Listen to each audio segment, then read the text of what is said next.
पहले ज़माने की बात है जब लोग मोबाइल की जगह चरखा काता करते थे और घरों में टीवी नहीं, लालटेन जलती थी।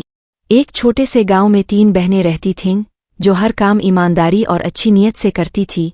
बस मसला ये था कि उनके दिमाग में अक्ल नाम की चीज़ कुछ खास नहीं थी। ना किसी का दिल दिखाती थीं, ना किसी का हक मारती थीं, मगर जो हरकतें करती थी वो सुनकर आदमी हंसते हंसते बेहाल हो जाए। बचपन में उनके माँ बाप दुनिया से चले गए थे। घर बार और थोड़ी सी ज़मीन छोड़ गए जो उनके काम आती रही।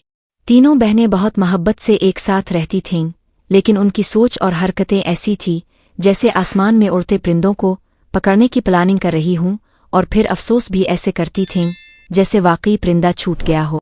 अगर आपकी भी कोई सिस्टर ऐसी है तो उसे यहाँ ज़रूर मेंशन करे। एक दिन तीनों घर के सहन में बैठी थीं। अचानक छोटी सिस्टर ने आसमान की तरफ देखा और कहने लगी, सोचो अगर मेरी शादी हो गई और मेरा एक प्यारा सा बेटा हुआ और मैं किसी दिन पानी भरने को गई और बेटा अकेला रह गया और वो पानी में गिर गया तो। ये कहकर वो जोर जोर से रोने लगी जैसे अभी अभी उसका बेटा गिरा हो। दरमियानी सिस्टर ने फौरन आंखों पर हाथ रखा और रोने लगी, अल्लाह ना करे तेरे साथ ऐसा हुआ तो मेरा दिल टूट जाएगा, मैं कैसे संभालूंगी तुझे। और फिर बड़ी सिस्टर भी साथ लेटकर रोने लगी, हाय हम कितने बदनसीब हैं, अभी बेटा हुआ भी नहीं और वो चला भी गया।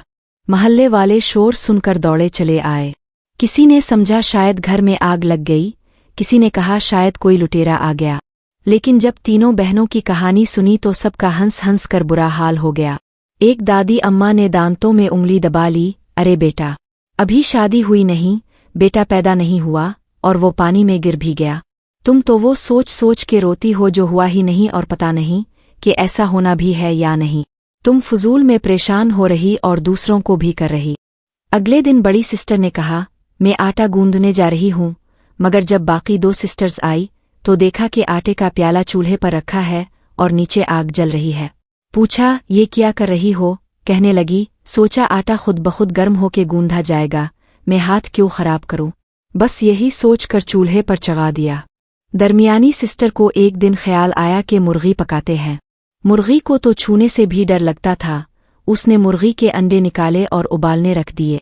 सबसे छोटी सिस्टर ने पूछा, मुर्गी कहाँ है? जवाब आया, अगर अंडे उबाल ले गए तो शायद गोश्त भी बन जाए। दोनों ने बड़े फखर से अंडे खाए और फिर पूरा दिन पेट पकड़ के बैठी रही। एक दिन छोटी सिस्टर बाजार गई। शाम को वापस आई तो हाथ खाली थे। पूछा गया, कुछ लाई? बोली, नहीं, सिर्फ दुकानदार की चीजें देखी, खुशबू सूंघी और दिल से दुआएं दे आई हो। बड़ी सिस्टर ने कहा, वाह, बड़ी अक्लमंद हो गई हो। तीनों बहनों के कारनामे अब गांव में मशहूर हो गए थे। बच्चे उनका मजाक बनाते और बड़े हंसते हंसते उनकी मिसालें देते। मगर तीनों बहनों को यकीन था कि वो कुछ गलत नहीं कर रहे, वो बस थोड़ी अलग सोच रखती हैं। उनकी सादगी भी मज़ा बन चुकी थी और खुद वो भी अपने फैसलों पर मुतमईन रहती थीं। फिर एक दिन उनके घर एक खत पहुंचा। ना तो वो खत मामूली था और ना ही भेजने वाला कोई आम बंदा। वो एक रिश्ता था, शादी का, और सिर्फ एक सिस्टर के लिए नहीं बल्कि तीनों बहनों के लिए अलग अलग, एक ही शहर से, एक ही वक्त में।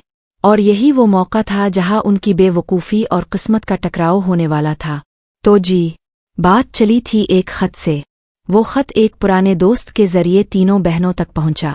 लिखने वाला बंदा एक करीबी शहर में रहता था और उसने 3 मुख्तलिफ लड़कों के रिश्ते भेजे थे, अलग अलग मिजाज के।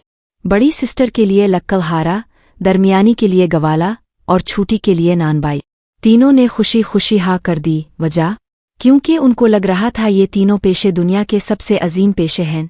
लक्कलहारा लकड़ियाँ देगा, गवाला दूध देगा और नानबाई रोटियां देगा। शादी हुई। बड़ा शोर, बड़ा एहतमाम। गांव वालों ने शादी को 3 बहनों की 3 शादियां कहकर याद रखा। तीनों बहनों ने रुखसती के दिन रोते हुए कहा, हम रोज मिलेंगे। हर जुमेरात को अपनी अपनी बेवकूफ़ियों की रिपोर्ट लेकर लोग समझे मजाक कर रही हैं, मगर उन्हें क्या पता था कि ये बात सचमुच निभाई जाएगी। शादी के बाद अलग अलग घरों में गईं, लेकिन अक्ल का थोड़ा सा बोरा भी तीनों के साथ ना गया। सबसे पहले बड़ी सिस्टर ने काम दिखाया। एक दिन शौहर जंगल गया और कह गया, लकड़ियाँ ला रहा हूँ, चूल्हा जलाए रखना। अब वो बेचारी लकड़ियाँ जलाए, मगर जब हंडिया रखनी चाही तो याद आया कि पानी तो खत्म है। पानी भरने गई, डोल गिरा तो सोचा कि पानी में कूद कर खुद ही निकाल लूं। बस फिर किया, वो खुद पानी के अंदर और आवाजें बाहर। दरमियानी सिस्टर की हालत भी कुछ कम ना थी। शौहर बकरियों का दूध दोकर आया और कहा, दोपहर को दही जमा देना। बीबी ने दूध सहन में रख दिया और ऊपर से चादर तान दी। पूछा गया, ये क्या किया? बोली, धूप लगेगी तो जल्दी जमेगा और चादर डाली है ताकि मक्खियां ना आए। नतीजा, दूध दही नहीं, खट्टा पानी बन गया। छोटी सिस्टर ने नानबाई के घर जाकर नया ही कारनामा किया। नानबाई ने कहा, आटा गूंध दो, मैं तन्नूर गर्म कर रहा हूँ। उसने आटे में नमक के बजाय चीनी डाल दी और नीम गर्म पानी से आटा ऐसा बनाया कि रोटियां नहीं, च्युंगम बन गईं। गाहक आए, एक नवाला मुंह में गया और बाकी रोटियां दीवार से चिपक गईं। जुमेरात आई, तीनों बहनें मिली। पहले खूब रोने धोने की महफिल लगी, फिर हर एक ने अपनी बेवकूफ़ी सुनाई। हंसी भी आई, अफसोस भी हुआ। फिर फैसला हुआ कि अगली बार शोहरों को खुश करने की मंसूबा बंदी करेंगी अपनी अक्ल से। अगले हफ्ते बड़ा कारनामा हुआ। तीनों ने सोचा कि शोहरों को एक खास खाना बना के सरप्राइज देते हैं। बड़ी ने सोचा, चावल उबाल कर उनमें दही डाल दूंगी, खुशबू भी आएगी, ठंडक भी। दरमियानी सिस्टर ने कहा, मैं दूध में नमक डालकर नई चीज़ बनाऊंगी। और छोटी सिस्टर ने कहा, मैं आटा और पानी मिक्स करके इसे जूस बनाकर पेश करूंगी। नतीजा, शौहर 3 दिन बीमार रहे और हकीम ने कहा, उन्हें खाना ना दो बल्कि उनके लिए दुआ करो। शौहर तो हैरान परेशान, लेकिन तीनों बहनें मुतमईन। उन्हें लगता था दुनिया उन्हें समझ नहीं रही और दुनिया को लगता था ये दुनिया में नहीं रह रही। मगर फिर एक दिन तीनों के शौहरों ने आपस में बात की। भाई, उनकी नीयत साफ है, दिमाग थोड़ा हल्का है, मगर दिल की सच्ची है। तो सब ने फैसला किया कि अब हर काम दोनों मिलकर करेंगे। वो बताएंगी क्या करना है और शौहर समझाएंगे कैसे करना है, ताकि मजीद कोई और मिसला ना हो। ऐसे वक्त गुजरता गया, बहनें अपनी हरकतें कम करती गई, शौहरों ने प्यार बढ़ा दिया और गांव वालों ने कहना छोड़ दिया। अब लोग उन्हें बेवकूफ़ बहनें नहीं कहते थे, बल्कि सादा दिल बहनें कहकर याद करते थे, क्योंकि जिंदगी में अक्ल से ज्यादा कभी कभी सच्चाई, मोहब्बत और थोड़ी सी हंसी की ज़रूरत होती है।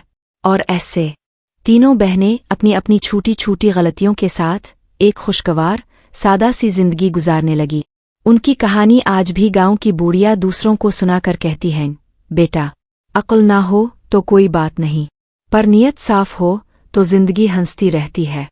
अगर आपको ये कहानी पसंद आई है तो इसे आगे ज़रूर शेयर करना, अपनी राय कमेंट्स में बताना और मज़ीद ऐसी पुरानी लोक कहानियाँ सुनने के लिए सब्सक्राइब भी करना।